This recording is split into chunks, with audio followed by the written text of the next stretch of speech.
Will you come and follow me if I but call your name? Will you go where you don't know and never be the same? Will you let my love be shown? Will you let my name be known? Will you let my life be grown in you and you in me? Will you leave yourself behind if I but call your name? Will you care for cruel and kind and never be the same?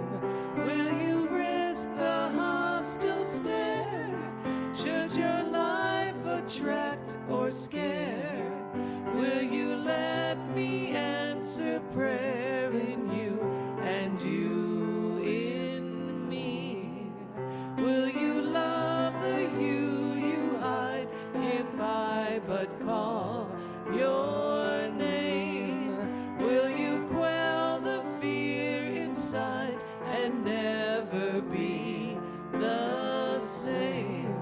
Will you use the faith you found to reshape the world around through my sight and touch and sound in you and you in me?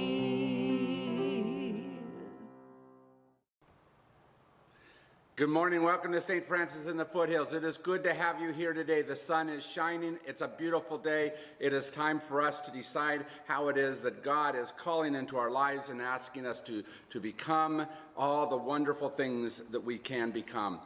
I want to tell you about one particular time when someone has done that, and it's a bit sad to me. About almost a year ago, as we went into isolation and we began to do remote broadcasts, we had several people who stepped up in wonderful ways. One of those was Dean Moore. He's been doing our recording and our editing for the last year. And he's retiring after this service. And so as you watch what Dean's work is today and you see how everything is put together, please raise up thanks for who he is. But also in the midst of that, listen to the voice that asks what you can be. How is it that in this moment you can become something more? Even difficult moments are the opportunity to become something. And that's what we're going to talk about today. So let's start by lighting our candles.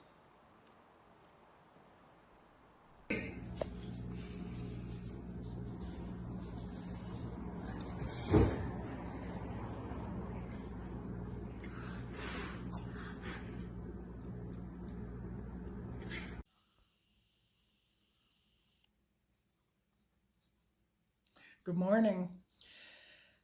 Here's our call to awareness by Robert Raines, Taking on the Mystery.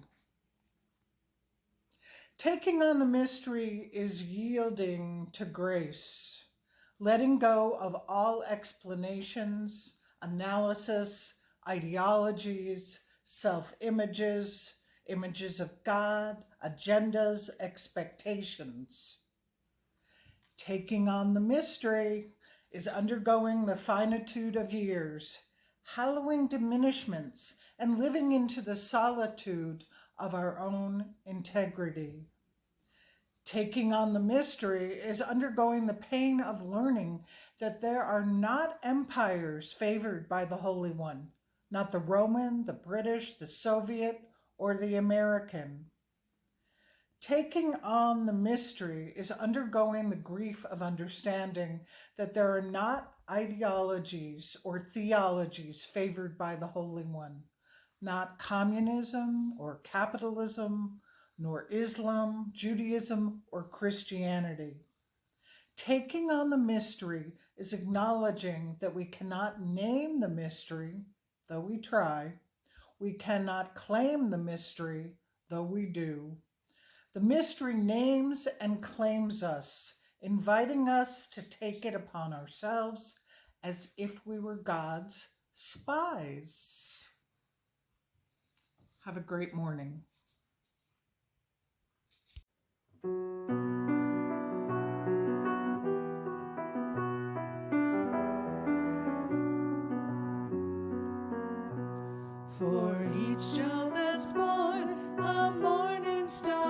rises and sings to the universe who we are. For each child that's born, a morning star rises and sings to the universe who we are. For each child that's born, a morning star rises and sings to the universe who we are. We are our grandmother's prayers. We are our grandfather's dreamings. We are the breath of the ancestors. We are the Spirit of God. We are mothers of courage, fathers of time, daughters of dust, and sons of great visions. We're sisters of mercy, brothers of love, lovers of life, and builders of nations. We're seekers of truth and keepers of faith, makers of peace and wisdom of ages. We are our grandmother's prayers. We are our grandfather's dreamings. We are the breath of the ancestors. We are the Spirit of God. For each child that's born, a morning star rises and sings to the universe who we are. For each child that's born, a morning star rises and sings to the universe who we are. We are one.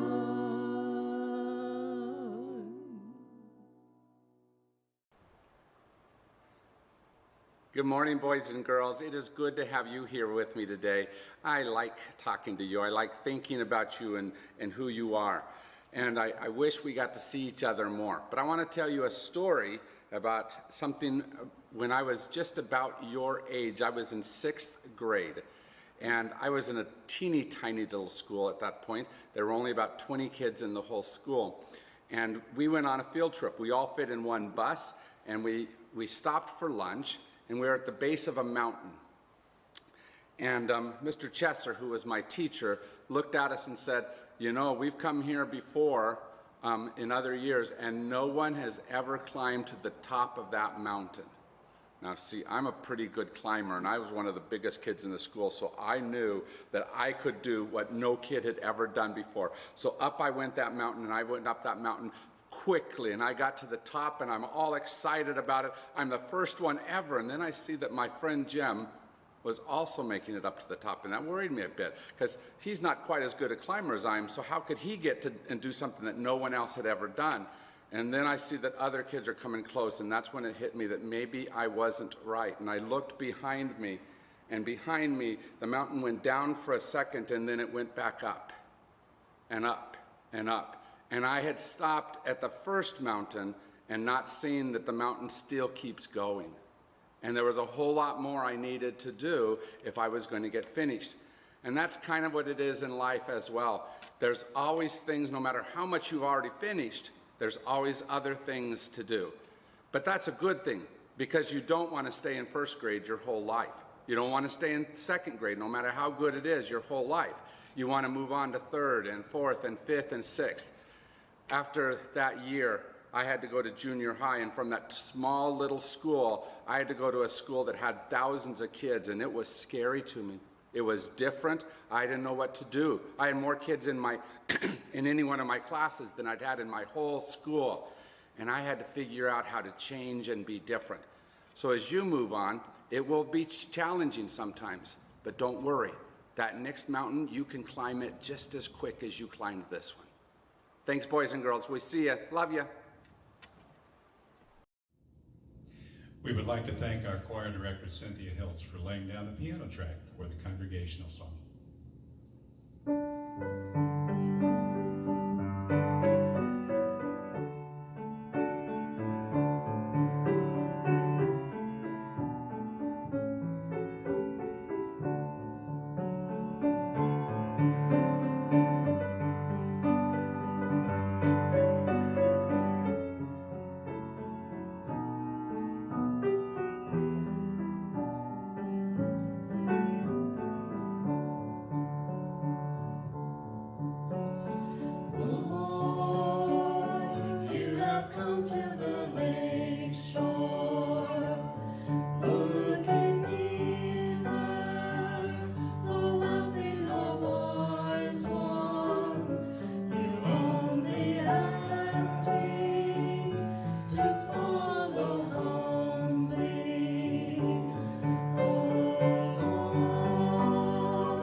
So the song that TLS just sang, Lord, You Have Come to the Lakeshore, is a song that was sung at my ordination service. And it's a song that I really enjoy because as you're ordained, of course, you're hearing that calling to step away from what you already knew. And what I've learned in life is that it's very simple to get stuck where you're at. Not because you're in a wrong place, not because you're in a bad place, but because that thing called inertia just kind of slows you down and says, this is okay, this is enough. And we've been kind of in that space of enough for almost a year now. And we have to look and say, what can we be? Even in this space where we can't quite be together, even in this space where we're trying to socially distance, what can we be? There's a lot of different ministries that are out there, a lot of ways for us to give money, to be able to help. Maybe if you're willing to give some of your time to be able to do a volunteer work. I want you to really think, what is it that you can be today? How can you be the hands and feet of Christ, the life of St. Francis outside of just your home? It could be phone calls. It could be ways to reach out to those right there in your neighborhood. But somehow or another, we need to choose love in the space where we're at, even if it's socially distanced. Thank you, St. Francis, for all the stuff you have been and for all the stuff you will be. Love you.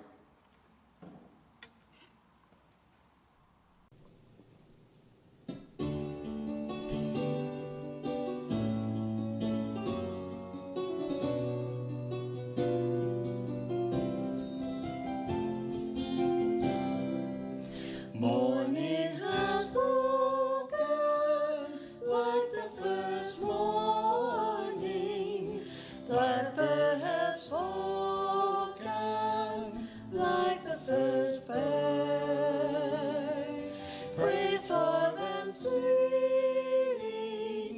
praise for the morning, praise for them springing fresh from the word.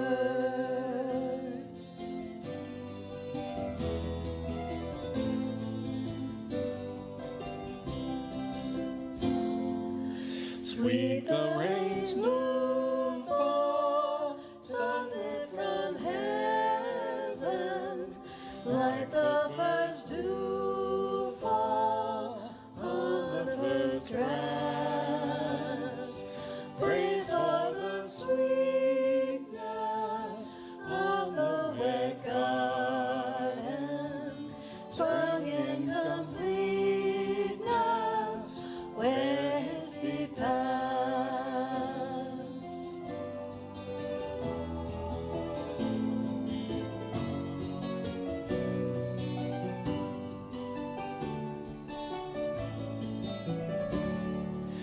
Mine is the sunlight, mine is the morning, born of the one light, Eden's soft play. Praise with elation, praise every morning, God's recreation of the new day.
Howdy, St. Francis folks.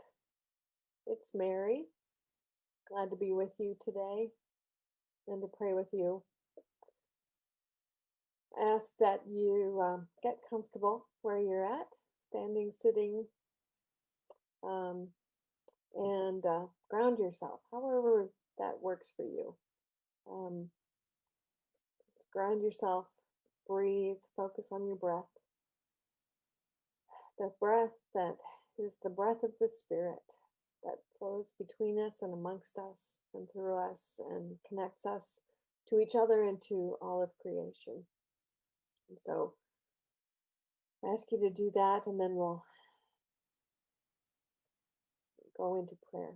So I invite you now into groundedness and spirit.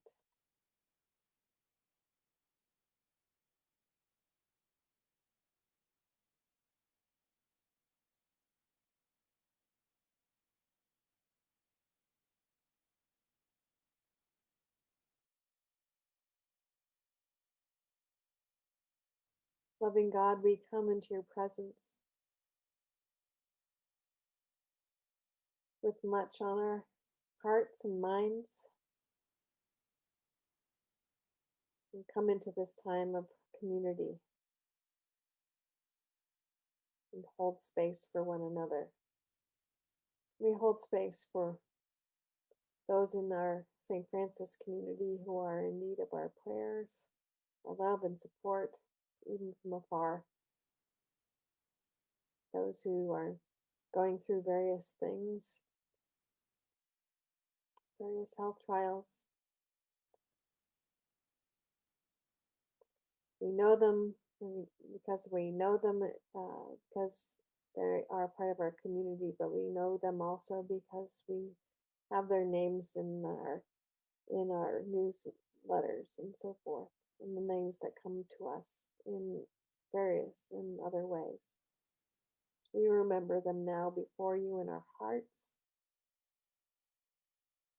and surround them with love and light.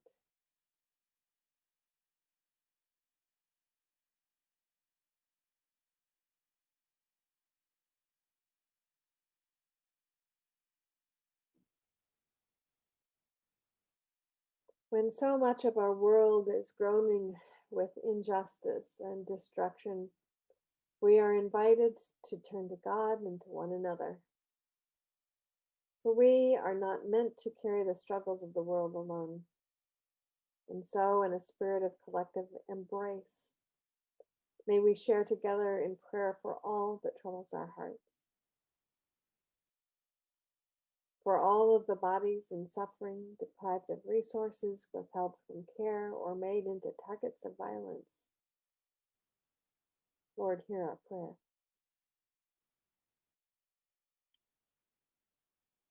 For all whose spirits are in despair, those who are facing loss or grief, those who are isolated, or those who are struggling to accept their own worth. Loving God, hear our prayers. For all of the ways that power is wielded over communities and individuals, for those living under oppressive forces, for the temptation towards complicity with injustice, and for the ways the church sometimes uses you, O God, as a weapon rather than a tool of healing and liberation. Loving God, hear our prayers.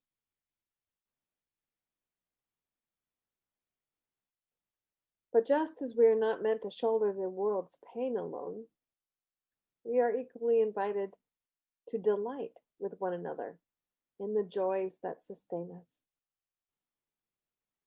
And so, for the beauty that grows around us, God, we give you thanks. For the gifts of community and new forms because of the pandemic, and relationships that transform and sustain us, oh God, we give you thanks.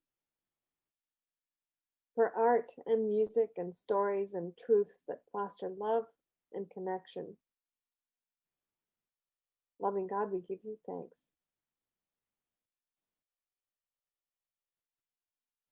for every source of courage in the face of all that makes us afraid.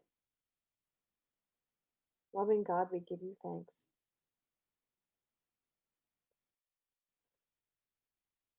And for your presence within us and around us, in our highs and lows, our hopes and our despair.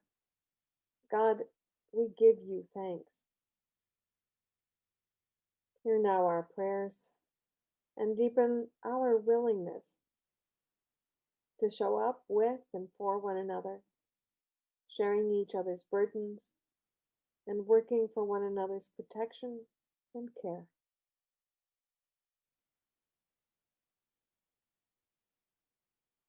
All this we ask in your holy name. Amen.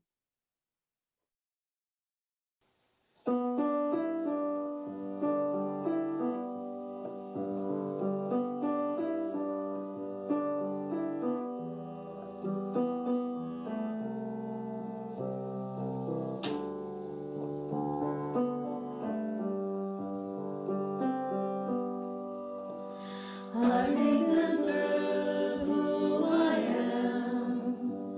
I remember who you are and who we are.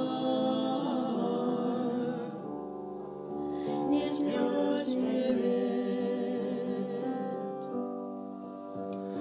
I remember who I am. I remember who you are and who we are. Is pure spirit. We are light, we are light, we are love. We are joy, we are peace, we are wisdom. Beloved community, we are your spirit.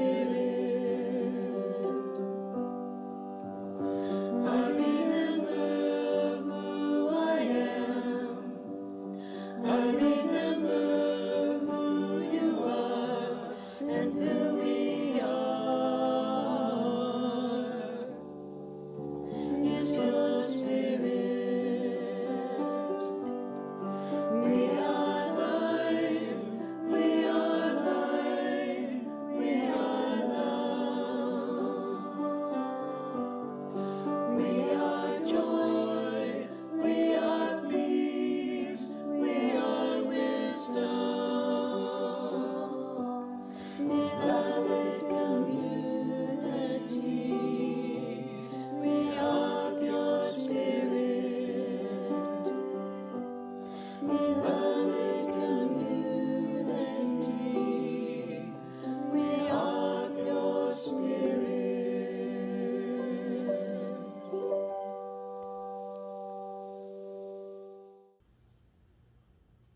As Jesus passed along the Sea of Galilee, he saw Simon and his brother Andrew casting a net into the lake, for they were fishermen. And Jesus said to them, "Follow me, and I will teach you to fish for people." And immediately they left their nets and followed him. As they went a little further, they saw James, son of Zebedee, and his brother John, who were in their boat mending their net. Immediately he called to them, and they left their father in the boat with the hired men and followed him. On one of my Facebook groups this week, somebody put up a post that celebrated Lent and said, "What are you going to do for Lent?" And one of the other people on that strand said, "Lent, that's not in the Bible, so it must be bad." And he kept saying that over and over and over again. And so I started, every time that he would put, "That's not in the Bible," I would say, "Pulpits, that's not in the Bible. Sermons, the way we know that, that's not in the Bible. Hymns and hymnals, I'll tell you what those are later, that's not in the Bible. Songs that we sing today, they're not in the Bible. Baptismal fonts, crosses, Sunday school, they're not in the Bible. He didn't like my answers. He got huffy. He started being mean to people. He started yelling his answers. Felt like he had to protect Jesus. But, you know, yelling your answers is not in the Bible either. Having to protect Jesus, not in the Bible either. A superiority of the past over the present is not in the Bible. But we act like it is sometimes. We act like something before was right and that today is wrong, and that what we're moving towards might be even more wrong. I watched a series of movies this week that looked at different genres of music and kind of talked about about where they were at. And specifically, it was usually older people who had been stars in that type of music, who were sitting around reminiscing the golden age. And so there was one on country western music, there was one on gospel music, there was one on bluegrass music. And I was interested when I saw them all kind of taking the same type of course. How do we preserve the past? How do we, the greatest generation of this music, make it so that the next generation doesn't change it, doesn't make it different than what we liked? And then there was one on jazz. And jazz took on a whole different pattern. Every generation was almost expected to be innovative. Every generation was expected to move beyond. There were so many subgenres within that type of music. Dixieland, swing, bebop, fusion, funk. Each generation saying, what else can this music be? What else can be true about this music? The hard part is particularly in one thing, one of the commentators was looking right at the camera, and he's kind of asked this question: do they think that sounds good? And he said, that was my first reaction to it. But then I had to listen to it a little bit longer, and I began to hear the intricacies of what the artist was doing, and I said, wow, that can be better. See, we often interpret keeping the past as the highest goal. Why do we do that? Why is the past more important than the present, or more important than the future? I think we do it as if it taught us everything that we need to know, as if it brought us to a perfect understanding, even though all those genres had started by reinterpreting the music before them. Even though every Christian holiday is a post-biblical interpretation, even though we know that what has gone before interpreted its past, tried to make sense of something that is not quite understood. You see, the dynamic is that we think we know it all, that we already have it all figured out, and that we don't have to do work right now. At least that too easily becomes our stance, especially if we're in opposition to someone else who, from our perspective, seems to know so little that it merits us ignoring them, ignoring their questions, ignoring and overlooking who they are. And we often do it with good reason. Isaac Asimov, that great prophet and author, said, "There is a cult of ignorance in the United States, and there always has been. The strain of anti-intellectualism has been a constant thread winding its way through our political and cultural life, nurtured by the false notion that democracy means that my ignorance is just as good as your knowledge. And so we easily look out and say, look how better informed I am than you, so I can ignore you. But when we do that, we're no better than those who are doing it to us. But it only takes a few moments in nature to realize that we don't know everything, and that many things out there are also out of our control. Look at this meme from just a month and a half ago, as a Christmas star came together and the planets aligned. And isn't this a magnificent picture? look at all of that detail, that beauty that is there. And the bad part is as soon as we put that up there, we immediately began telling stories that gave it a singular definition, an ultimate, definitive meaning, forgetting in our discovery to just be awed by the moment. Look at this meme. Let's take our hearts out for a walk in the woods and listen to the magic whispers of old trees. We need to sometimes know that it doesn't all depend on us, that there is a larger picture beyond us. Carrie Newcomer has a poem that she wrote called When Things Come Together, and I'd like to read it to you. It says, I got out of my car today carrying my groceries, carrots and potatoes, broccoli and onions, an ordinary sack of ordinary things. Then I heard high in the clear December sky the sound of hundreds of migrating sandhill cranes, each one flying with purpose, heading south for the winter. Suddenly they released from formation. They opened and gathered, hovered and honked, blossoming like ink spilled into blue water, skating randomly around like Jesus bugs on a pond. And then, without any apparent reason that could be seen from the ground, the flocks realigned and regained direction, recreating their connections wing to wing to wing, washing forward in waves on their way out to sea. Sometimes things don't come together, and we don't know why. Maybe the wind shifted or the light changed. Maybe it was courage or a moment of clarity. Maybe the eternal called or the internal clock chimed. All I know is that somewhere something keeps weaving, creating whole cloth from what seemed hopelessly unraveled. Creating whole cloth out of what we don't think can ever be put back together. We live in a moment where there's lots of things that seem raveled, and we wonder, can we ever put them back together? See, we want things to be fixed, unmoving, settled, decided, but the Spirit always calls us into the dance of mystery, where we don't quite have everything figured out, or at least not figured out in the way that we want. But this meme helps us to understand.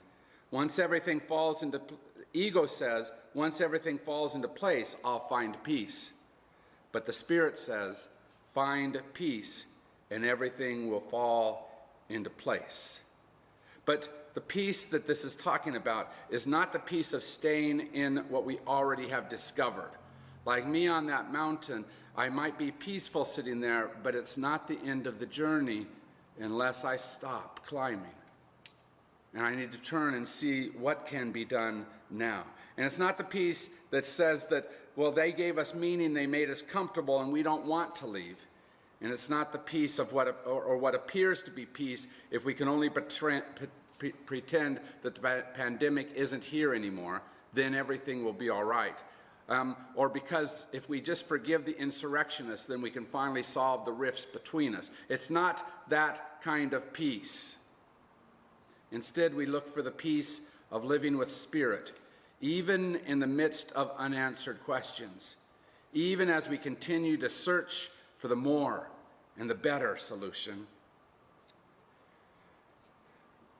Persia Joyce Gertler said this, finally on my way to yes, I bump into all the places where I said no to my life, all the untended wounds, the red and purple scars, those hieroglyphs of pain carved into my skin, my bones, those coded messages that sent me down the wrong street again and again, where I find them, the old wounds, the old misdirections, and I lift them one by one close to my heart, and I say, holy, holy. Those mistakes of the past, those places where we haven't quite discovered the right answer, also bring us to spaces where today we can look at today's world and say, what now? I don't want to go back to a year ago. There are things that needed to be fixed from that year. But to go forward, I must hear the voice that makes me turn and see the next journey. As Jesus was passing along the Sea of Galilee, he saw Simon and Andrew, James and John, casting their nets into the lake, and he called them beyond that. He called them into the next space. Come, follow me, he said. This was the beginning of something new, and it's not because they'd done the old thing badly. They were fishermen, and apparently good fishermen. James and John's father, Zebedee, had many people working for him. And yet when they heard the voice say, come, follow me, they got up and went to the new space. This gospel, Mark, is the oldest of the gospels that we use on a regular basis. It was probably derived from the sayings of Thomas, which, by the way, are going to be our text of the Lenten season. And it's Mark's attempt to try to understand and do something different. What did this Jesus thing mean? What are we supposed to do now that he's dead? How do we live into what it taught us and who it called us to be? And at least one of his answers was we have to get up from where we are and go to the next thing. No matter how many questions that next thing is, how much we don't know, how much we still have to figure out.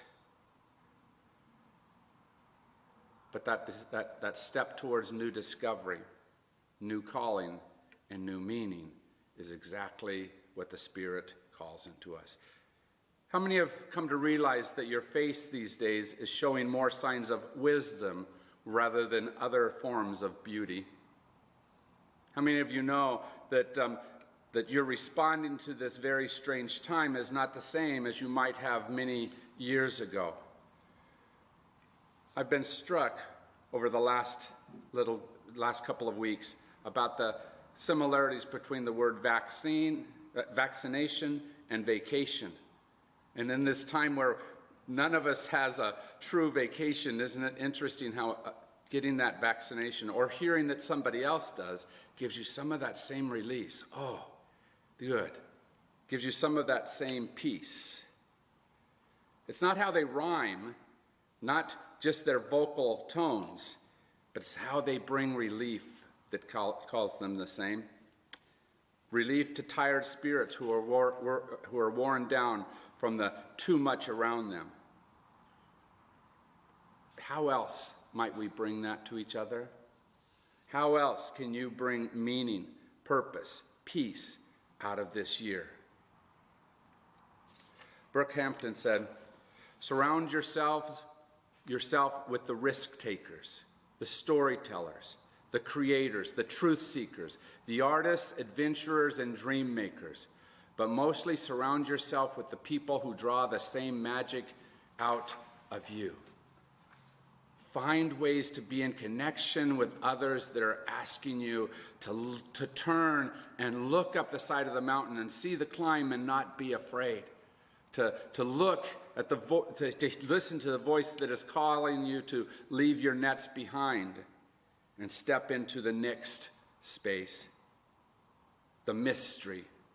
Robert Raines said that taking on the mystery is yielding to grace, letting go of all explanations, analysis, ideologies, self-images, images of God, agendas, expectations.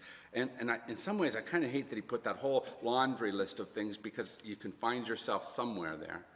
You can't just say, oh, that's his thing to deal with. She's the one who doesn't do that. In all of those things, explanations, analysis, ideologies, self-images, all of us can find that which keeps us sitting on the lake shore. But the Spirit always calls us to the next question, always calls us beyond. And at the end, he says, the mystery names and claims us, inviting us to take it upon ourselves as if we were God's spies, going into the unknown, going into the space where we get to discover what it is that God needs in this space, what we can be in this next space. Frank Zappa, that crazy rock god, said, Without deviation from the norm, progress is not possible. If we are to progress out of this space, we are to make something more out of this, we can't just go back to what's comfortable, what's easy. We must step towards what can be. Almost 25 years ago, a young 17-year-old gay man watched appalled as the United States Senate denied a hearing to a man who had been nominated to be the ambassador. They didn't take a vote, but they didn't even listen and sit in a space where they talked about him. And that 17-year-old man, now grown, this week was confirmed by the Senate to be the Secretary of Transportation. And this nomination and confirmation of Pete Buttigieg was not a close vote. It was 86-13. Almost everyone voting to confirm him. And I'm sure that in the midst of all that other time, he didn't have the absence of conflict trying to work there. And probably didn't even have peace completely in his own soul. But he had the strength of vision to see beyond just the roadblock, just the denial, just the hater, just the ones who wanted to stop him, and work towards better solutions, and in this case especially, become a better solution for our world. In this week, when we celebrate Rosa Parks' birthday, in this week where both Black Lives Matter movement and Stacey Abrams were nominated for the Nobel Peace Prize, may we not be unafraid of the questions and the struggles.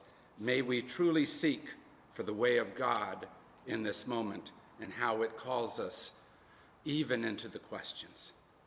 Amen?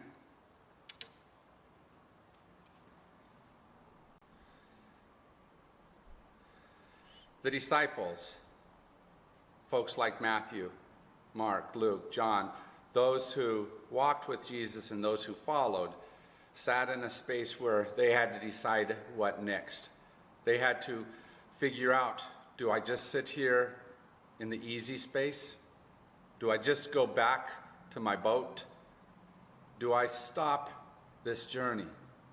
Or do I figure out how to keep walking in the midst of this? To help them, Jesus gave them this wonderful gift, not just as a comfort, but as a challenge. And he gave them this gift that said, I am with you always, but with the expectation that they would continue to journey.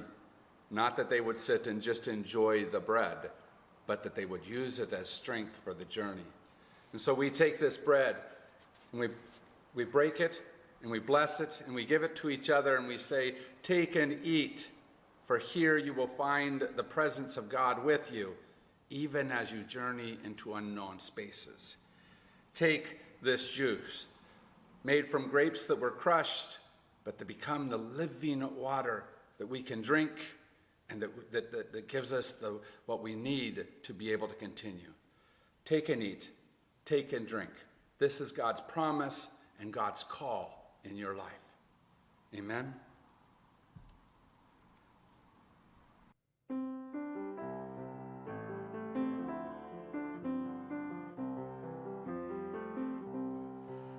Here I am, Lord. Is it I, Lord? I have heard you calling in the night. I will go, Lord, if you lead me. I will hold your people in my heart. I, the Lord of sea and sky, I have heard my people cry, all who dwell in dark and pain, my hand will save. I who made the stars of night, I will make their darkness bright. Who will bear my light to them? Whom shall I say?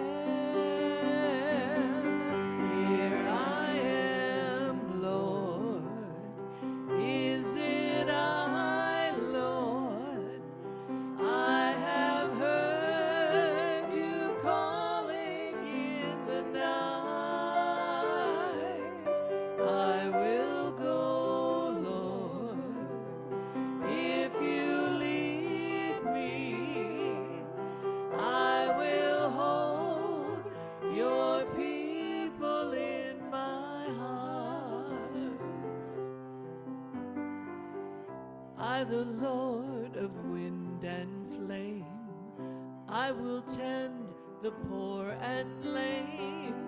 I will set a feast for them. My hand will save.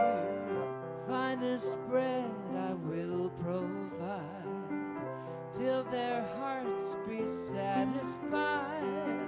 I will give my life to them. Whom shall I send? Here I am, Lord. Is it I, Lord? I have heard you calling in the night. I will go, Lord, if you lead me. I will hold your people in my heart.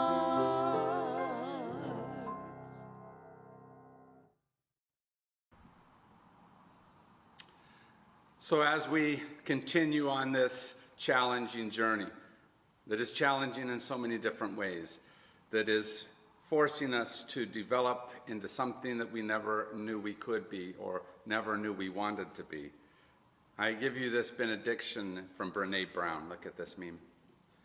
Wishing you a heart open enough to stay curious, strong enough to feel pain, and brave enough to feel joy. Bless you on your journey. Amen.